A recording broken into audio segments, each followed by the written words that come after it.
च कालस्य कल्पलक्षानविग्रहम् यथा पुरस्तद्व्याख्यस्ये पद्मं कल्पम् अथो शृणु परिमाणं च कालस्य कल्पलक्षानविग्रहम् यथा पुरस्तद्व्याख्यस्ये पद्मं कल्पम् अथो शृणु परिमाणं च कालस्य कल्पलक्षानविग्रहम् यथा पुरस्तद्व्याख्यस्ये पद्मं कल्पम् अथो शृणु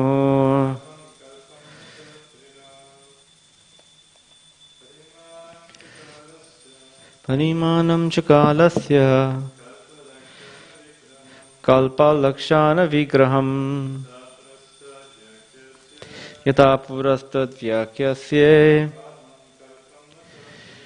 पद्मं कल्पम् अथो शृणु. Word for word translation. Parimanam, measurement. Cha, also. Kalasya, of time. Kalpa, a day of Brahma. Lakshana, symptoms. Vigraham, form. Yatha, as much as. Purushtat, hereafter. Vyakyasye, shall be explained. Padmam, by the name Padma. Kalpam, the duration of a day. Atho, thus. Shrinu, just here. Translation and purport by His Divine Grace Srila Abhay Charanavinda Bhaktivedanta Swami Srila Prabhupada. Srila Prabhupada ki. O King, I shall in due course explain the measurement of time in its gross and subtle features with the specific symptoms of each. But for the present, let me explain unto you the Padma Kalpa. Purport. The present duration of a kalpa of Brahma is called the Varaha Kalpa or Sveta Varaha Kalpa because the incarnation of the Lord as Varaha took place during the creation of Brahma, who was born on the lotus coming out of the abdomen of Vishnu. Therefore, this Varaha Kalpa is also called Padma Kalpa, and this is testified by acharyas like Jiva Goswami, as well as Vishwanath Chakravarti Thakur, in pursuance of the first commentator, Swami Sridhara. So, there is no contradiction between the Varaha and the Padma Kalpa of Brahma.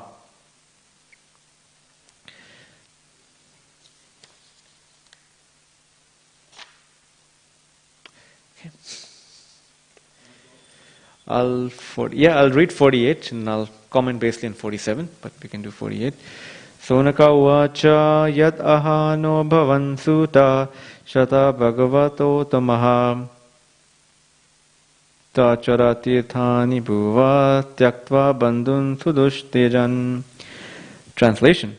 Sonaka Rishi, after hearing all about the creation, inquired from Suta Goswami about Vidura. For Suta Goswami had previously informed him how Vidura left home, leaving aside all his relatives who were very difficult to leave. The rishis headed by Shonaka were more anxious to know about Vidura, who met Maitreya Rishi while traveling to the pilgrimage sites of the world. Om Jnanatimirandasya Gyananjana Shalakaya Chakshurun Militam Yena Tasmai Shri Guruve Namaha Shri Chaitanya Manovishtam Stapitam Yena Bhutale Swayam Rupa Kadavayam Dadati Swapadantikam Vandeham Shri Guru Shri Yuta Padakamalam Shri Gurum Vaishnavam Cha Shri Tum Sagrajatam Sahagana Raghunatan Tam Sajivam Sadvaitam Savadutam Parijana Sahitam Krishna Chaitanya Devam Shri Radha Krishna Padan Sahagana Lalita Shri Vishakanvitam Cham He Krishna Karuna Sindhu Dina Bandhu Jagatpate Gopesha Gopika Kanta Radha Kanta Namosute Tapta Kanchana Gaurangi Radhe Vrindavaneshwari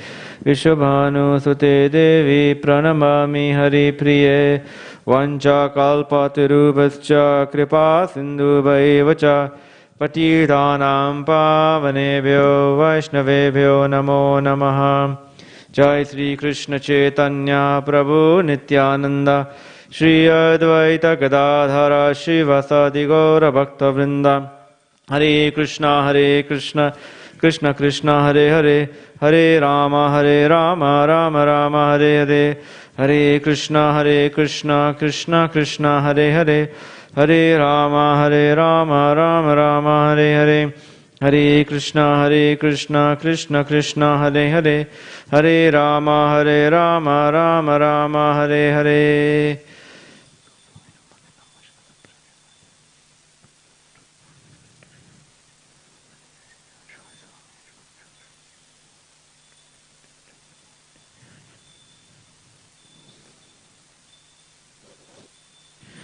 Hare Krishna. So I'll read the translation again for verse number 47.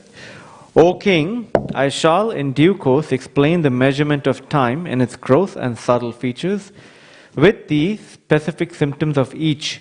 But for the present, let me explain unto you the Padma Kalpa. So this is carrying on from the previous verse, from verse 47. I'll just read the first part of the purport from verse number 46. There are three different types of creation called Mahakalpa, Vikalpa and Kalpa.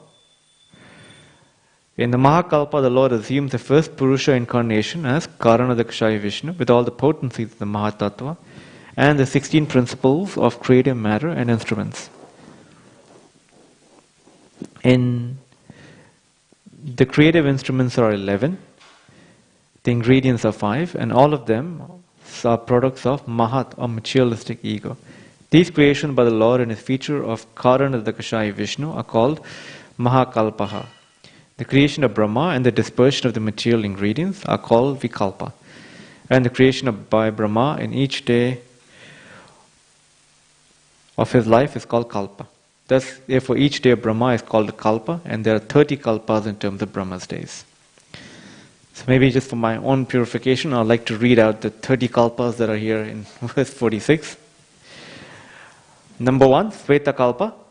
And as we read in today's purport, it's Sveta Varaha Kalpa. Number 2, Nila Lohita. 3, Vamadeva. Number 4, Gatantara. Number 5, Rorava. Number 6, Prana. Number 7, Brihat Kalpa. Number 8, Kandarpa. Number 9, Sadyota. Number 10, Ishana. Number 11, Dhyana. Number 12, Saraswata. Number 13, Udana. Number 14, Garuda. Number 15, Korma. Number 16, Narasimha. Number 17, Samhari. Number 18, Agneya. Number 19, Vishnuja. Number 20, Shora. Number 21, Somakalpaha. Number 22, Bhavana. Number 23, Supuma. Number 24, Vaikunta. Number 25, Archisa. Number 26, Vali Kalpa. Number 27, Vairaja. Number 28, Gauri Kalpa. Number 29, Maheshwara Kalpa. Number 30, Paitir Kalpaha. And I'll just read the first line of the purport. These are Brahma's days only, and he has to live months and years up to 100. So we can just imagine how many creations there are in Kalpas only. So, in this verse that we discussed today, in verse number 47, it goes on to describe that the kalpa that we are in at the moment. And it's described as the Varaha Kalpa, or if you refer back to the previous purport, and it's actually the first one, Sveta Kalpa, or Sveta Varaha Kalpa. And it's because the incarnation of the Lord as Varaha took place during this creation of Brahma. That means the pastime of pastime of Lord Varaha happens in this day of, there are many such glorious things that have happened in this day of Brahma, which we'll describe in a bit. But the third canto describes the appearance of Lord Varaha in this day of Brahma, in this kalpa, and describes how Lord Varahadev appears from the nostril of Brahma. That's the incarnation. So there are two incarnations of Lord Varahadev that happens. One happens in this Sveta Varaha Kalpa, in the reign of Swayambhuva millennium, and then the other one happens in the Chakshusha millennium. So as there are 30, so if we look at it from a cosmic scale, these 30 days of Brahma, so in one day, each day of Brahma consists of 1,000 yuga cycles, or they call Divya Yugas. So 1,000 yuga cycles, and there are 14 manus that oversee the affairs in this entire day of Brahma. So, and each manu rules the affairs for 71 yuga cycles. So after every 17 yuga cycles, there's a shift in cabinet. So how, as we speak in America, there is a new administration taking over today or yesterday, and this happens every 4 years as per the laws that have been set by the country. But however, in Brahma's cabinet, every 71 yuga cycles, there's a new Manu who comes, and that new Manu comes, and that Manu can either be a Jiva, who's empowered by the Lord because of the dint of their piety, or it can be the Lord himself who can come and take the post of the Manu. And along with the Manu comes the demigods, the 7 sages, and the Manvantara avatar. The Manvantara avatar is the Lord who accompanies, who's there with thee. So anyway, getting to the pastime of Varahadev. So it happens to be that in this incarnation Lord Varahadev appears. The lower planetary system, so all the planets other than Satyaloka, Janaloka, Tapaloka are all submerged in the waters. And Lord Brahma is just thinking, what should I do to rescue or to bring these, to reinstate these planets up in their, in the orbit. At the very moment that he's thinking,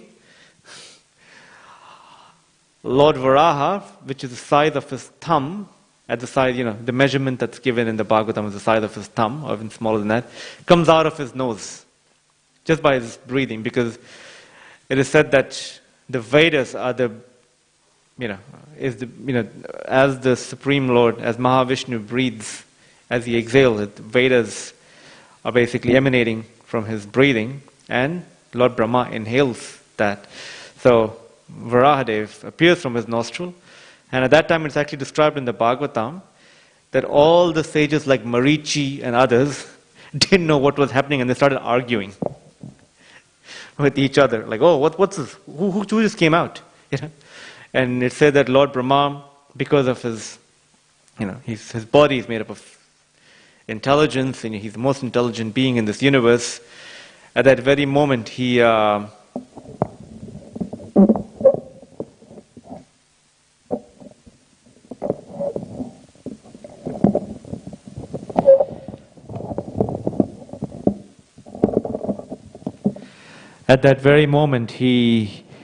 knew exactly that this was none other than the Supreme Lord himself that had appeared from his nostril. And it is said that as Lord Varaha came out, even though initially He was just the size of a thumb, but he expanded himself.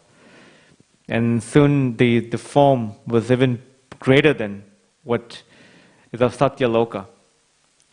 And at that very moment, the Lord, just to confirm or just to reciprocate with Brahma's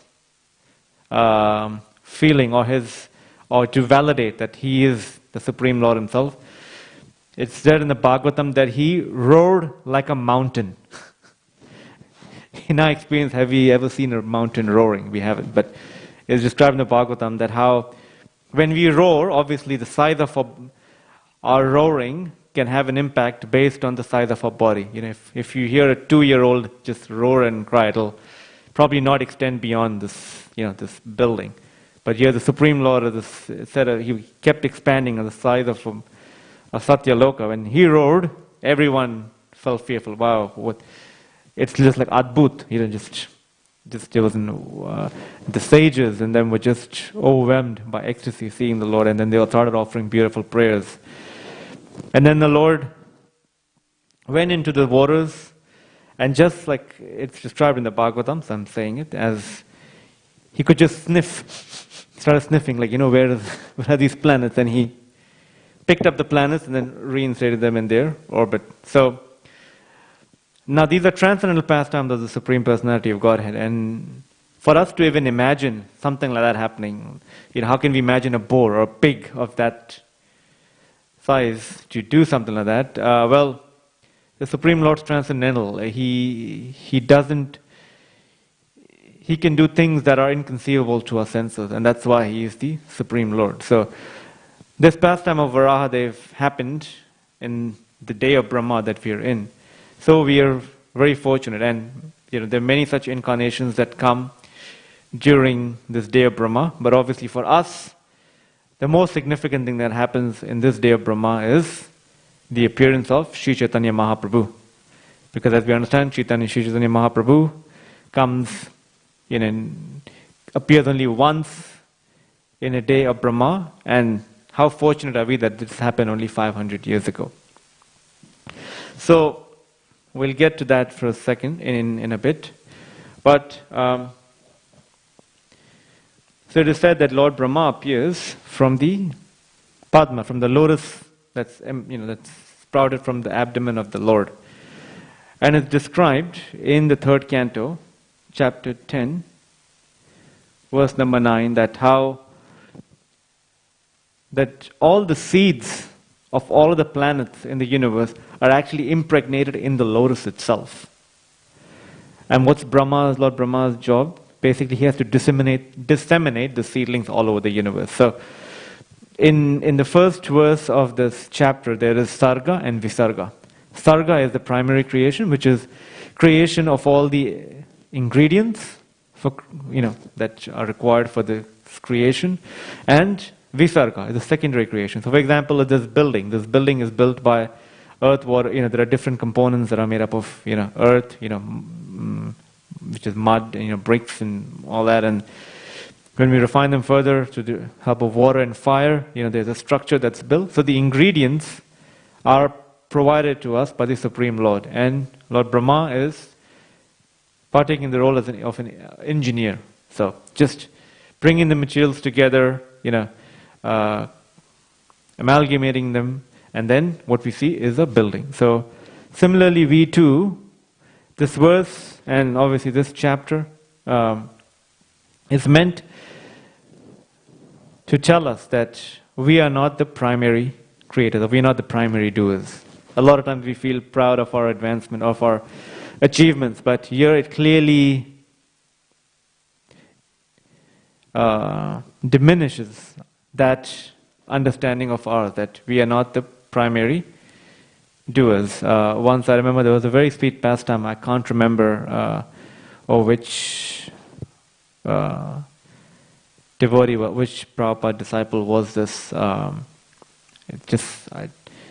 just thought of it right now, and he was saying that how Srila Prabhupada was so expert in dealing, with his disciples, that in one room conversation with this particular devotee, he said that,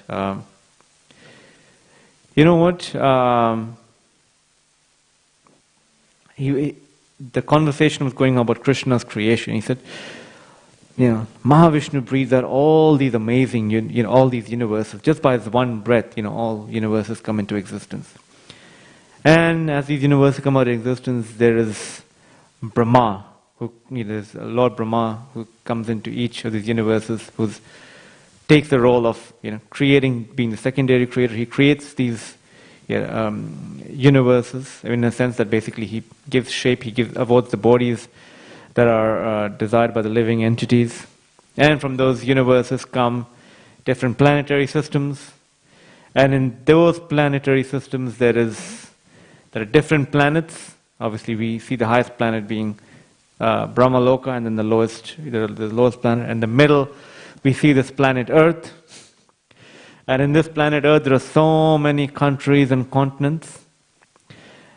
And in this country on this planet Earth, there's a continent known as North America. And in this continent, North America, there's a country called the United States of America. And this huge country of the United States of America, there is a city known as California. And in the city of California, there is this suburb. And in this suburb, there is a street. I can't remember the street. And in the street, there is this, he was referring to this devotee, there's this devotee, and this devotee thinks he's so great.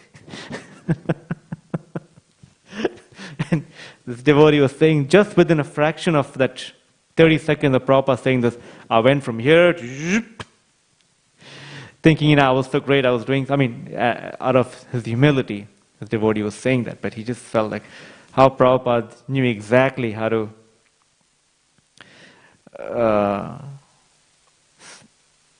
speak to someone that will situate them in their true constitutional position of being a servant of Krishna.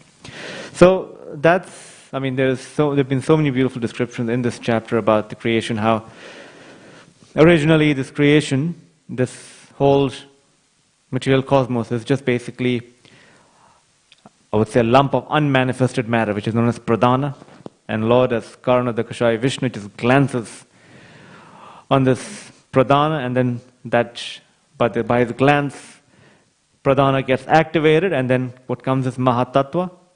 And then mahatattva basically, so pradhana is just like unmanifested or primordial matter, where all the ingredients of material creation are left, are unmixed, including the modes. They're basically just raw matter as we understand it to be.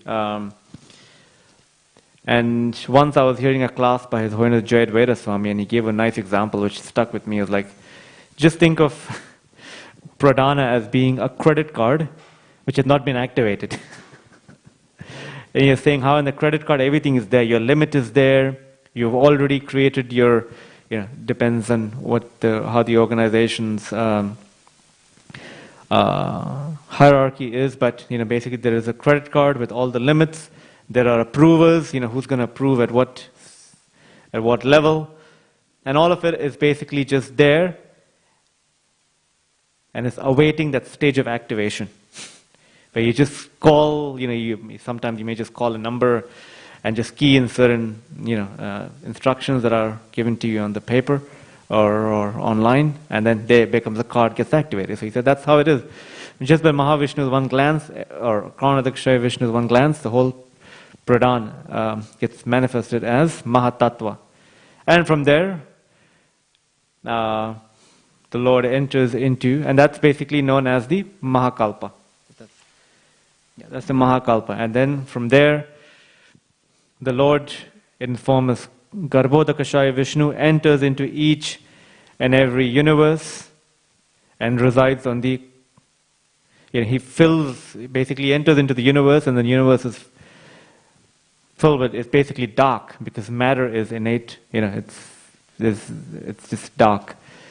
So amidst this darkness, the Lord fills up half of the universe with water coming out of His own body, and He lies on those waters.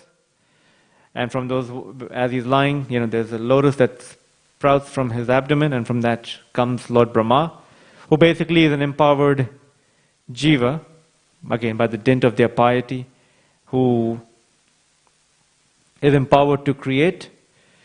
sometimes when there is no qualified person to take the post. So Lord Brahma is a post.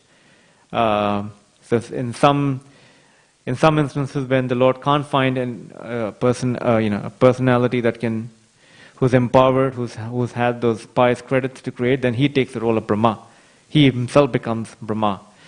So, and then as is described, Lord Brahma comes out, he looks around, there's nothing, he just sees complete darkness, and he's just terrified to see so. Then he undergoes penances for 1,100 celestial years, and in that he gains what we can say as the blueprint of how to create based on the previous creation himself. So, based on the previous creation that's taken place, he sees the blueprint and he creates the universes. And that's the Vikalpa, creation of Brahma is Vikalpa. And then comes Brahma's, from the time that Brahma creates, and there are 30 days, which is known as the Kalpas. So that's how it's described in this verse and the verse before. However, I would like to basically speak, and as we said, there are so many amazing things that happen during the day of Brahma, and for us we are so fortunate that we are so close to the appearance of Sri Chaitanya Mahaprabhu. But I would like to speak on something here that struck me, because as I was following through in these verses, there's a beautiful verse in the 8th canto, the 1st chapter, and verse number 9. And I'll read it out here. It basically is, the chapter is titled The Description of the Manus. And there's a history of the Manus there. And the first Manu, as we understand, is Swayambhuva Manu. And it's described in that Swayambhuva Manu has. Let me see this here. Yep. Swayambhuva Manu, with his wife Satarupa, they have two sons named Yagya and Kapila. So basically they have two daughters, Akuti and Devahuti. And from Devahuti, as we know, comes Lord Kapila, which is described in detail in the 3rd canto by teaching Lord Kapila. And there's another, to the other daughter, Akuti, there's again the Lord who appears as Yagya, Yagyapati. So it is said that after Swayambhuva Manu, after he had ruled after his tenure, towards the end of his tenure, he went to the forest to meditate. And along with his wife, he retired from his family life. So he goes to the forest to meditate. And when he goes to the forest to meditate, towards the end, he performs penances. And then as a result of his penances, a lot of yakshas and ghosts and demons basically come to attack him. And at that very moment, the Lord appears in the form of Yagyapati. And he rescues, along with the demigods, rescues them, and then he takes the post of Indra. So what I wanted to read was, there are prayers that have been chanted or murmured by Manu. And one of them was very, very interesting, because when I read it, I said, how can it be possible someone could speak? Because the word that's been used is of so much of relevance for us. And I'll read the verse. So, Canto 8, Chapter 1, verse number 9. Shri Manuruvacha Yena Chetayate Vishwam Vishwam Chetayate Nayam Yo Jagarati Shainesmin Nayam Tam Veda Veda Saha. Lord Manu said, the Supreme Living Being has created this material world of animation. It is not that he was created by this material world. When everything is silent, the Supreme Being stays awake as a witness. The living entity does not know him, but he knows everything. So there's this word here, animation. And the Sanskrit equivalent, the Sanskrit word that is derived from, is chetayate, animates. So when I read it, I was just trying to reflect on it, and it basically says this is the world of animation. What does it mean, this is the world of animation? Well, some of us, or others that have, how do we experience animation for our own experience is through we play what you call video games. I'm sure a lot of kids who are watching this would relate to it, that, or even as adults when we play video games. What happens in video games? There's a whole simulation of a world that appears real. We play the game thinking that it's real. And I mean, person age who literally are just addicted to gaming.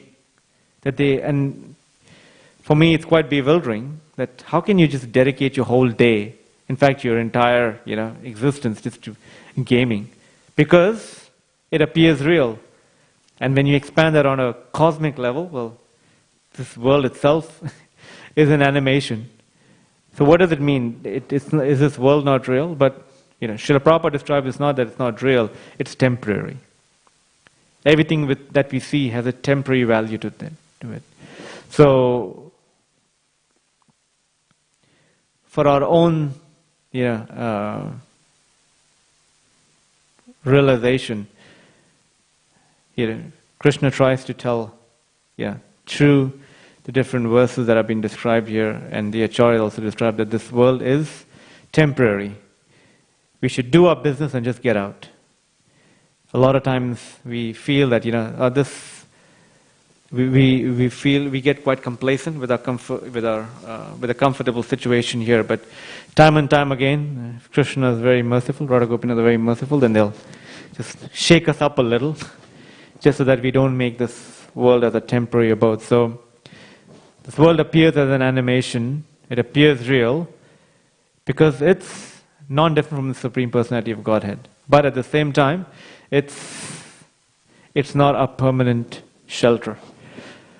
So I thought that was quite interesting because it's spoken by Swayambhuva Manu, who's the first Manu, and he's been empowered to create progeny in the universe, and he's so qualified, and he, after achieving so much, is speaking these words here, that this material world is it's nothing but an animation. So it's a reminder for all of us. So now I'd like to get into some amazing things that happened that are happening in the Sankirtan movement, because obviously we are a part of the International Society for Krishna Consciousness, which is one of the branches of the of Lord Chaitanya's tree, as described in the Chaitanya Charitamrita. And if we're following the footsteps of Srila Prabhupada, then just two pastimes that I remember that I'd like to share here is one, and just basically to highlight the amazing inspiration that we get from so many devotees all over the world who are working tirelessly, who are sacrificing their own lives, sacrificing their own health, and they're doing so just for the pleasure of spreading the glory of Sri Chaitanya Mahaprabhu. So I remember when I was reading the book, which is a biography of known as Bhakti Tirtha Swami, The Black Lotus. And this one story, I remember I'd read it in 2010 actually. The story of him smuggling books into the Iron Curtain, which is in modern day Russia, or the Soviet bloc. And if you read through those, I was speaking to a devotee, Mandra Ghosh, I think just last week, and he's saying how reading through the book made him realize that, Maharaj was so austere. I mean, his level of austerity is something we can't even think of in our dreams. And Maharaj was practically relishing that, in a sense that he wasn't scared of taking on those risks that he did. And one story in that book is that the way that they would basically smuggle books into the country was that obviously however they got into the country, but then for them to transport books from one point to the other, one city to the other, they would basically put them in. They would have them in their cars, and then they would wrap them in. If I'm missing out on a detail here, please beg my apologies. But they would wrap those books in a foil or something, and they just put them right. When you open the engine of the car, when you just at the very top there is this small layer by which you can just stick those books in, and obviously no one who's ever checking your car would actually open up the engine of the car. They'll rather check your seat or they'll check the trunk. But he said that he went through various checkpoints and he basically was able to pass through them, no one checked. But on the last checkpoint they stopped him at, there was one person there who was checking the car who was a KGB official. And that KGB official, as soon as he gave the pass to Maharaj to leave, within a fraction of a second he said, wait a minute, I didn't check his trunk. I didn't check his engine. And at that very moment, Maharaj just sped. Again, he just took off. And he said that at that very moment, KGB people, just because it just happened so quickly that they couldn't even act on it. And Maharaj writes in the book, towards the end of the pastime, that it was such an escape. And he said, in bold letters, he said, not even James Bond could have done it. Quite often we watch these fantasy movies of James Bond and other characters, and we find ourselves like, wow, such a superhero. But in reality, what Maharaj did was far greater. I mean, it transcended even all these definitions of a superhero. And so many others. For example, he would go to a university. Because he was such a charismatic person, but beyond that, he was so empowered by Lord Chaitanya and Srila Prabhupada's mercy that he would distribute books in like big volumes. And one day, it just happened to be he was with a devotee traveling through these college towns.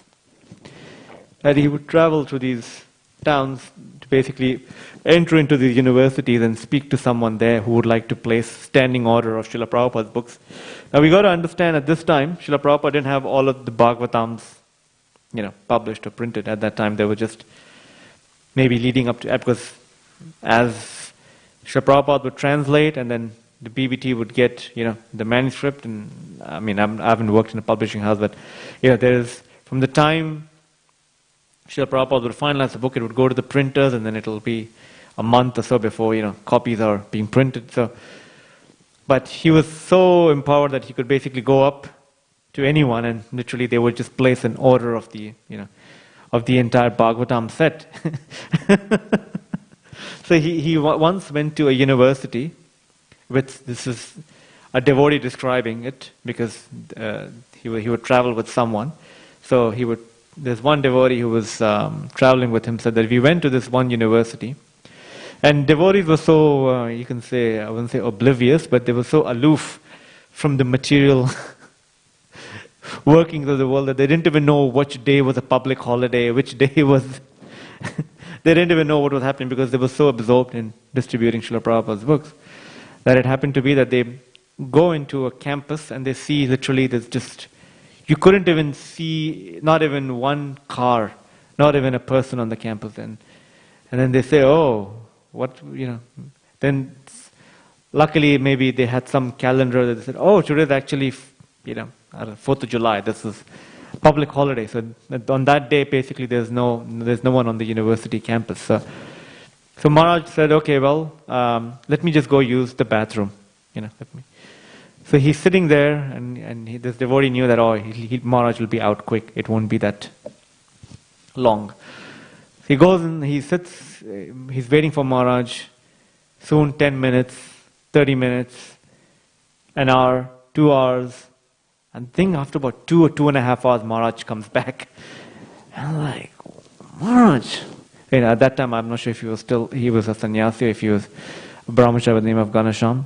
You're like, what just happened? You just went to the bathroom. He's like, yeah, I went to the bathroom, and guess what? Right next to me was this gentleman who heads up the Department of Indology, which you can say is Department of Eastern Studies. And I introduced myself, and he said, and I asked him, can I just come and have a word with you in your office? Like, sure, there's no one on the campus, come to my office. And we spent time in his office, and then I just told him about what we do, and guess what? He's ordered a full catalog of Srila Prabhupada's books. So just see, from no one being in the campus, he was able to, Krishna sent someone who placed an order of all of Srila Prabhupada's books. If you look around, I mean, there are so many such inspiring stories that are filled, and these are all adding to the glory of Sri Chaitanya Mahaprabhu through the medium of our Acharya Srila Prabhupada. So let's all do something wonderful for the mission of Srila Prabhupada, because so that in the next day of Brahma, this is just me, or others saying, they'll say, oh wow, in this day of Brahma, there was this International Society for Krishna Consciousness, which literally dissipated all the ignorance in the material world, and people were suffering, and people felt enlightened just to hear the transcendental message of the Supreme Personality of Godhead. So there is so much that's happened, there's so much that is happening, and there's so much more that is to come. All we need to do is to just pray to the Lord Shri Radha Gopinath and Srila Prabhupada to somehow or the other bless us to be the instruments of their compassion. Okay, I will end here if there's any question or comment. Okay, thank you very much. Grantraj Srimad Bhagavatam ki jai. Srila Prabhupada ki jai. Sveta Varaha Kalpa ki jai. Srila Prabhupada ki jai. Go Preman.